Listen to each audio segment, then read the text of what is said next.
ዛሬ አንተ ምን ቀበርክ? አንቺ ምን ቀበርሽ? አንተ ምን አተረፍክ? አንቺ ምን አተረፍሽ? እኛ ምን አተረፍ? ዛሬ የኦዲት ቀን ነው። መልካም አገልጋዮች የሚመሰገኑበት፣ ሰነፎችና ክፎች የሚወቀሱበት። 5 የተቀበለው ሄደና ወጣ ወረደ፣ ነገደ፣ አተረፈ፣ ሌላ 5 አደረገ። 2 የተቀበለውም ሄደ፣ ወጣ ወረደ፣ ነገደ፣ አተረፈ፣ ሌላ 2 ጨመረ። 1 የተቀበለው ግን ይላል፣ ግን ካለ አፍራሽ ነው።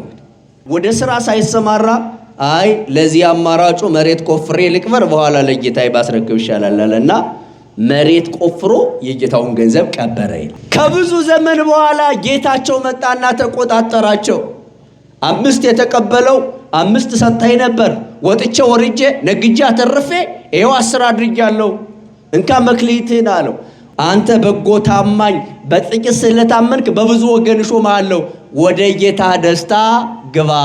2 መክሊት የተቀበለው መጣ፣ ወጥቼ ወርጄ ነግጄ አተርፌ ይሄው 4 አድርጌያለሁ አለው። አንተ መልካም ታማኝ አገልጋይ፣ በጥቂቱ ስለታመንክ በብዙ ወገን እሾምሃለሁ፣ ወደ ጌታ ደስታ ግባ። በተመሳሳይ አለ።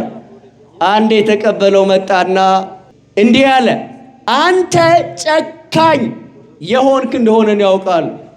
ያልዘራኸውን ታጭዳለህ፣ ያልበተንኸውን ትሰበስባለህ። ስለዚህ ሌባ ቢሰርቅ ብዬ ፈርቼ ገንዘብን ቀብሬ ያስቀምጣለሁ፣ እንካ ገንዘብክን ብሎ ክፉ ንግግር ጨምሮ አቀረበ። ጌታ ተናገረ፣ ጨካኝ መሆኔን ታውቃለህ? ከሆነማ እንግዲያ ለምን በወቅቱ አሰጠኝም ነበር? እኔ ለሚያተርፉ ሰጥ ነበረ።